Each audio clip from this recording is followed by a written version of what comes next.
Sorry. I'm going to talk about a YouTube channel called Toptenz, which is hosted by a man named Simon Whistler.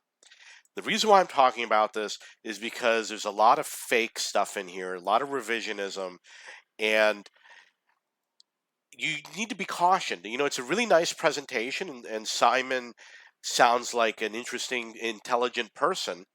However, sometimes he talks about things that I'm knowledgeable of.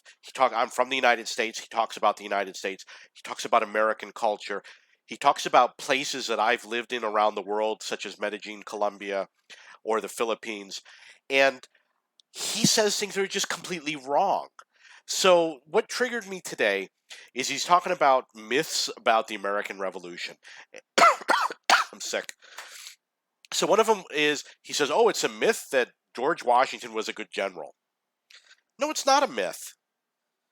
He says, well, George Washington was doing a sneak attack across the Delaware River, and the only reason why he won is because it's a sneak attack, and the other general was incompetent. And I'm like, well, that means he's the better general. Why would you say he's the worst general if the other guy is inept? Why is he a bad general? Because he's doing a sneak attack. The sneak attack is what the good general does.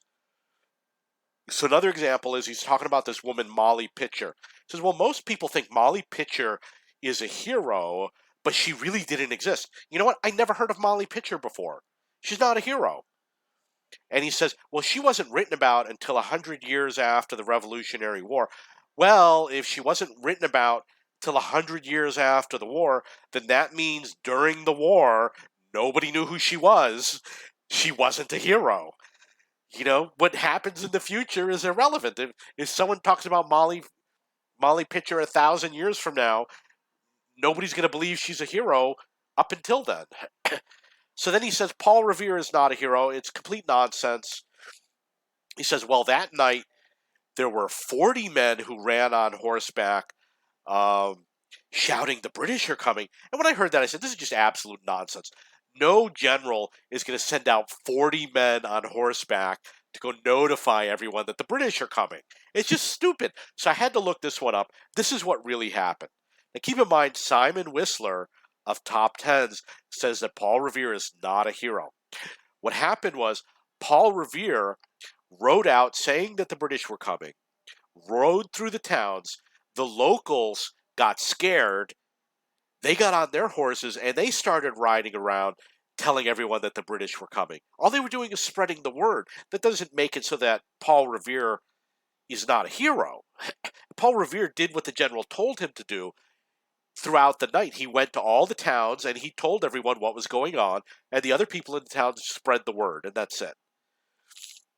So he's got these things like 10 widely misunderstood movies. As soon as you see this, it's going to be 10 revisionist ideas that I created that aren't true. You know what I mean? Let's see if there's 10 incredible facts about the Roman Empire, 10 reasons for the start of the Cold War, 10 people you never heard of. So in regards to Medellin, it's like number 3 on his list of overcrowded cities. I lived in Medellin for 3 or 4 years. Never thought it was an overcrowded city. Not one day did I ever say Medellin is overcrowded. How can it be the 3rd most overcrowded city in the world? I lived in New York City. I felt like New York City was crowded. There'd be a lot of people on the subway.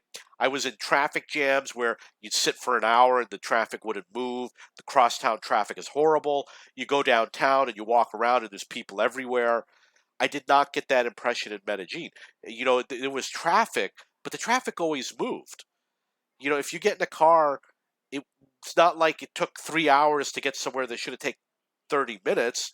It took 30 minutes if it should have taken 20. It wasn't that bad. This other one, like the Mandela effect, was a dumb one. 10 facts that sound like BS but are true. I mean, this is dumb stuff.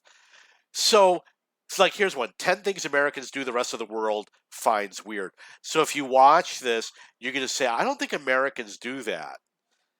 So it's going to be weird stuff. The other thing is he's obviously got a very anti-American attitude. He's always saying bad things about Americans. Anytime that America is successful, he's saying, well, they're not successful because they earned it. It's always some other reason why. It's always because of luck or something like that. He says bad things. You know, this is a show about facts. George Bush is a douchebag. It's not a fact. I don't want to watch these things and have him give opinion about George Bush being a douchebag. We know who he was. Just stick to the facts. You know, so don't buy this BS. And I know it's not the only site, but as like I said, I've been disappointed by many of the things that he claims. Here's going to be another one: 10 things people got wrong about the founding of America. It's going to be filled with revisionism. It's going to be filled with things that just aren't true.